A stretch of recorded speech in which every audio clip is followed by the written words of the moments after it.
Hello, everyone. It looks like Cyberpunk is, well, CD Projekt Red is in even more trouble today.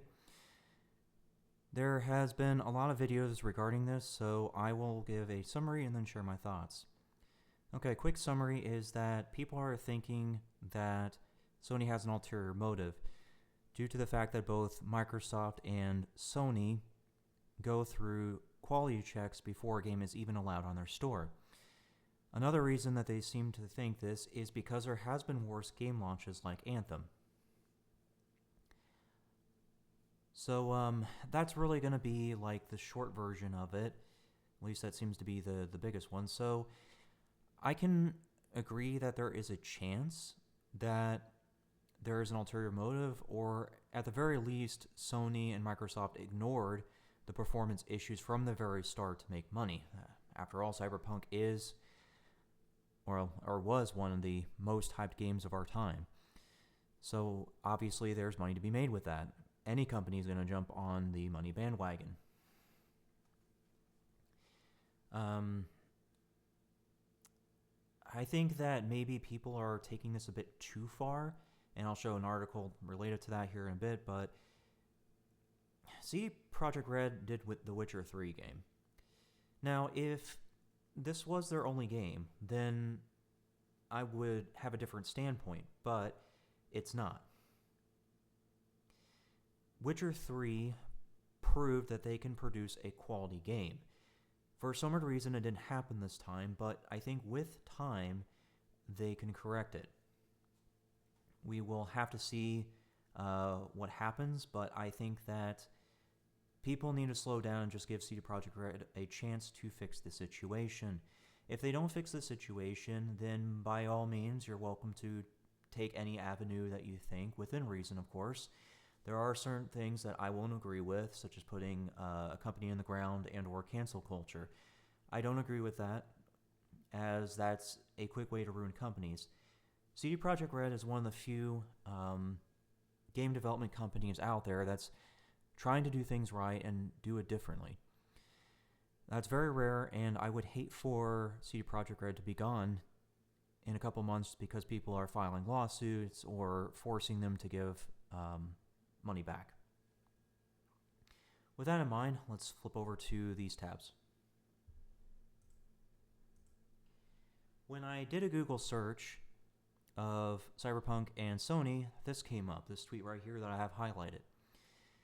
I followed the link to this news article. That's, I'm guessing, a Polish news article. Or, well, I should say Polish-based news agency. So I can see that it's in Polish, which means I had to go through the stepping of getting a translator after it. Which you can see I did. Google Translate is not accurate. In some universities and colleges that have language departments, they'll recommend DeepL instead of Google Translate because Google Translate is just a mess. You can see that DeepL is very accurate with this article, and if you want to test it with other articles, be my guest. But I trust DeepL in this, so it's pretty easy for me to tell that it's doing its job because I've used it before. But anyways, the article translates into this, that there is a attorney of some kind, and they want to file a lawsuit based on civil grounds under Article 206 of their civil code. If this is accurate, which more than likely it is because DeepL spat out a very accurate sentence structure, then that means CD Projekt Red is going to have to contend with lawsuits as well. I don't want to see that happen, but it is what it is.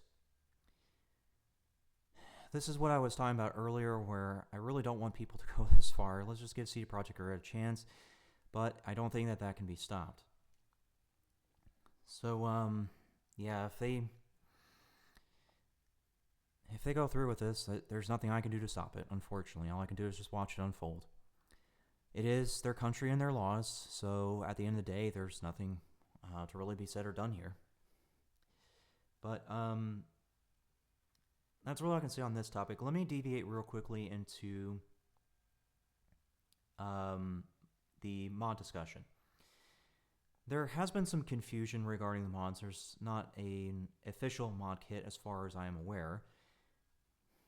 The EULA specifically states that you may not use trainers, cheats, or glitches in Cyberpunk. That presents a problem with certain mods, like the one that enables the console. For some weird reason, Cyberpunk's console is disabled by default, which is unusual because every other game that I can think of that's an RPG has their console enabled by default.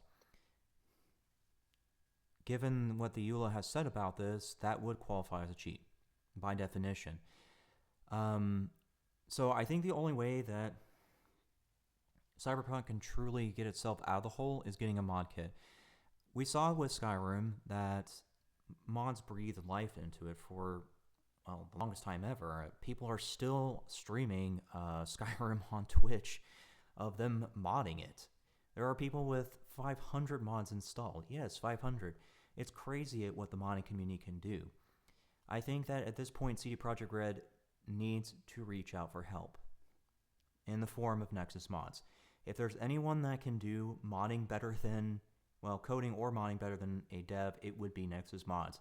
They really need to work with Nexus mods and start hammering out mods for the game, in my opinion.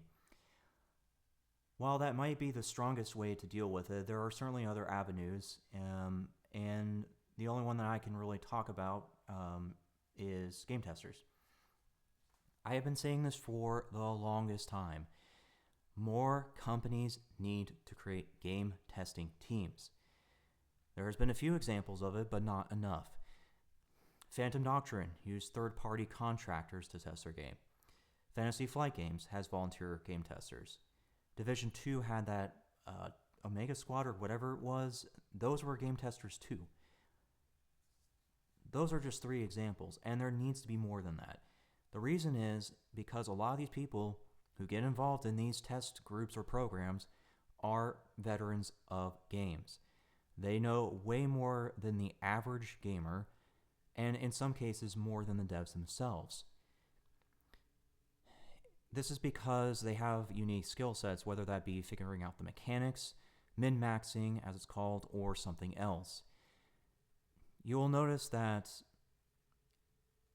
those people will figure something out or provide a suggestion that I'm sure the devs probably never thought of. That's just because they have experience and they know what to look for or what needs to be fixed. If you just take a look at Call of Duty, for example, there was, I think it was 2 people in total, but the one that was the most important was Exclusive Ace. For Call of Duty Warzone, Exclusive Ace put out a ton of content related to damage drop-off and things like that. There are people who figure out how to test stuff on the mechanical level and do it better than even some of the competitive players. If you go back to through my channel, you'll see that in my Call of Duty videos, I specifically talked about those mechanics. And I compile the information from Exclusive Ace and others. It's very clear that there are very capable people out there, and more companies need to reach out and ask for help. CD Projekt being one. That's really all I can say on this topic. Thanks for listening.